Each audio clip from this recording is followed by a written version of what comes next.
साथियों, पिछले वीडियो में अपन ने जाना कि बैक्टीरियल डिसीज कौन कौन सी होती है। तो आइए अपन जानते हैं इसमें सबसे पहली बैक्टीरियल डिसीज जिसका नाम है सर आपका टाइफाइड। बेटा टाइफाइड की जो बीमारी है इसको आपका टाइफाइड फीवर के नाम से जाना जाता है या फिर इसको मेलोनी फीवर के नाम से भी जाना जाता है। और ये बीमारी बैक्टीरिया की वजह से होती है और बैक्टीरिया का नाम है सर आपका साल्मोनेला टाइफी। साल्मोनेला टाइफी मोरियम भी इसको बोलते हैं सर।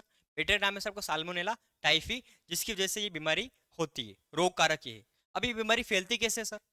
तो दूषित भोजन और पानी, कंटामिनेटेड फूड और वाटर के द्वारा ये बीमारी फैलती है। और इस बीमारी की अगर मैं बात करूँ, सिम्टम्स की बात करें सर, सिम्टम्स यानी कि लक्षण क्या आते हैं, तो इस बीमारी में उच्च ज्वर, उच्च ज्वर यानी कि आपका बहुत तेज बुखार आता है जो लंबे समय तक बना रहता है, ये टाइफाइड के सिम्टम्स है। और इसको पता करने के लिए विडाल टेस्ट करवाया जाता है।